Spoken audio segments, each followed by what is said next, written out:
Around the world, and including Western Europe, there have been cries that the 25 km/h limiter on pedal assist bikes is simply not enough. And I guess ride down any road in any part of the world, it's highly likely that a roadie will come past you, probably doing twice the speed. So I guess, if you ask me, is 25 km/h enough? I'd say probably not on the road at least. However, it's all about averages, it's all about terrain.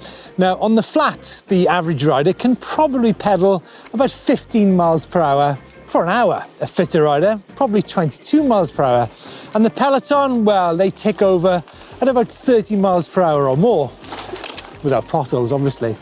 Now, some of you will have noticed that I've sneakily gone from kph to mph. But you know what? Regardless of whether it's kph or mph, the fact is that in the US, the restricted speed is higher. Does that mean that they're fitter riders? Probably not.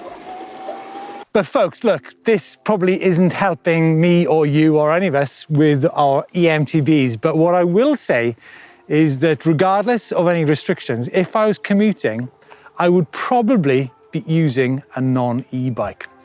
But look, what is the reality on mud routes and on single track, up, down, along and across? Well, in part 2 of this video, we're going to do a 2,000 foot loop over 1 hour with 4 climbs and 4 descents.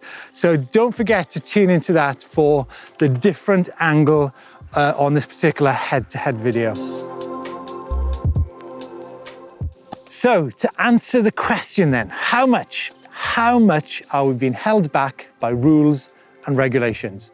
Should we maybe consider moving country to ones where there's higher speed limits? Maybe even, heaven forbid, de-restrict our e-bikes and void our warranties at the same time?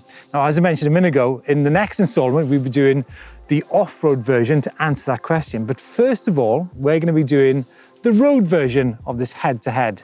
We're going to be riding on the flat, on a 3.3% gradient up and down, both on tarmac, to get the exact facts and figures of a 25 km/h bike compared to a 32 km/h restricted bike.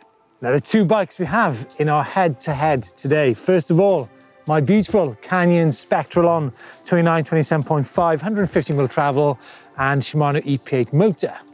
And flown in from the US, a Giant Trans X 140mm travel, 29-inch wheels, and a Giant Sync Drive Pro motor, 32 km/h restriction. Now, obviously, being a US spec'd bike, we cannot ride the Giant here in the UK, so we have come to a private road where we can do this head-to-head. Gonna keep it at 25k. 3, 2, 1.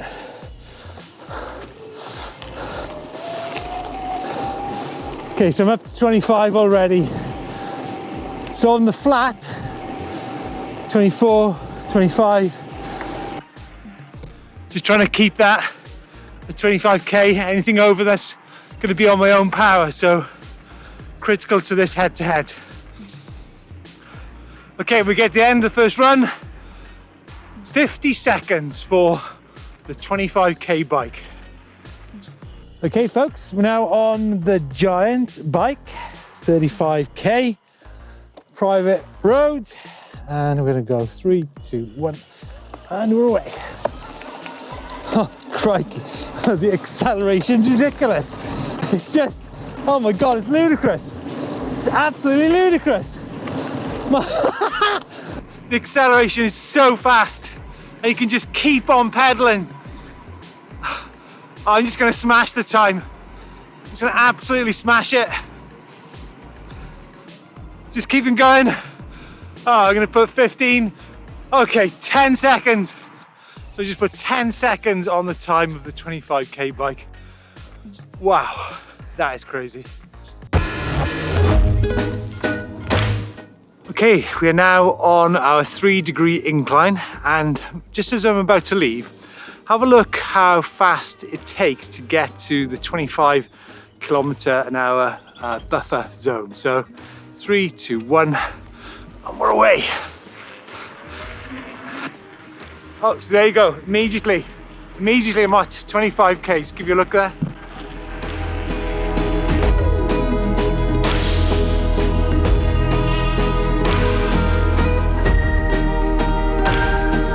Now, obviously I can keep pedaling above that under my own steam, but that's kind of defeating the object really. But wow, it's gonna be a long mile as I dip in and out of 25 kilometers an hour. So instantly I'm thinking, if you're riding a significant amount of time on the flat on tarmac, it's quite tedious.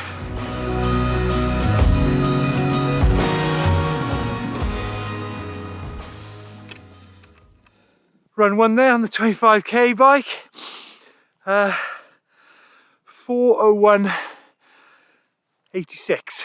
So yes, I could probably go faster if I'd have pedaled above that, but yeah, that's a base mark for sure. Okay, this could be funny. I'm now on the 32k bike, and you saw how fast it was on the flat. I'm sure it'll be equally rapid on this gentle climb. So here we go. Let's put it in high gear.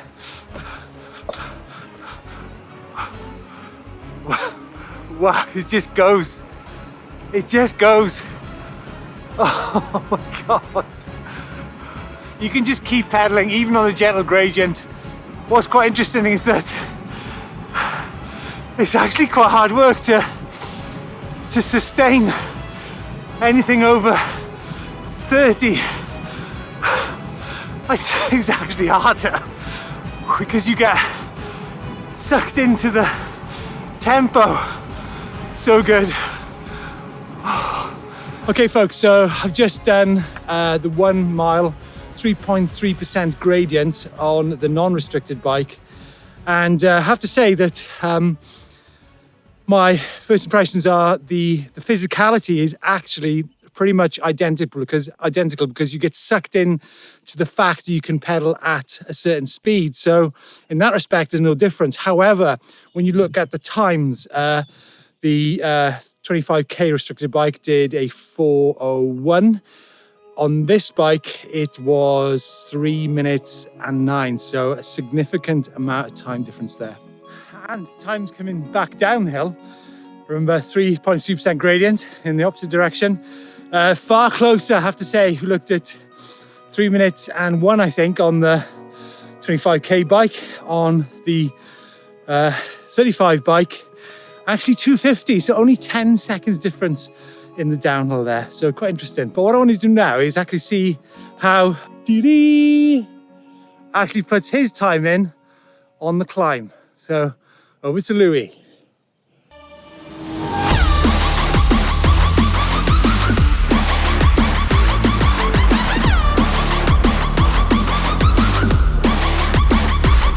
Here he comes, eagerly waiting to see the time. Louis, what you get? So on the uphill. On the uphill, now bear in mind, on the uphill on the canyon was 4 minutes and 1. On the 35 kilometer an hour bike, it was 3 minutes and 8. Here we go. So I did 3:40 going up. 3:40. On the way down, 2:32. Whoa, so considerably faster then. So that's like 20 seconds. Yeah. 20 seconds faster on the down. But it seems on the up that you're in between the canyon and the giant. Yeah. Interesting. So actually, if you're commuting on hills, maybe it's all right. But overall, it's probably the road bike every day of the week. Sprint challenge, roadie versus limited e-bike. And we're off. It's gone. It's over. I just hit 25, 26k just so quickly. Oh, this is just embarrassing. And now, roadie versus American style e-bike. Okay, engage high gear. And we're off. Oh, this is different. This is very different.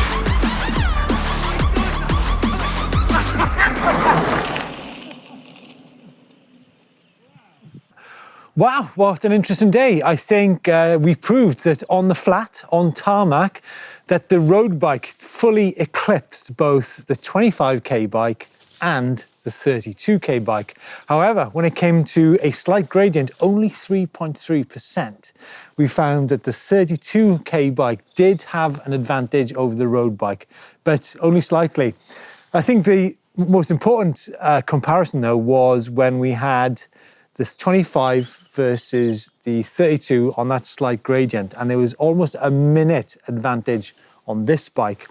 But I guess if you add all up, you'd say there's a minute over 4 minutes and maybe 15-minute advantage over an hour on the flat, on tarmac with this bike. Maybe the question you need to be asking yourself is, are you actually riding the right bike? Now, next time, folks, we're going to take both bikes into the woods on some proper mountain bike terrain. So please come visit us for that video, because I promise you it'll be very, very interesting. Thanks for watching. Don't forget to subscribe to EMBN. And like I said, we'll see you next time when we bring you EU versus US.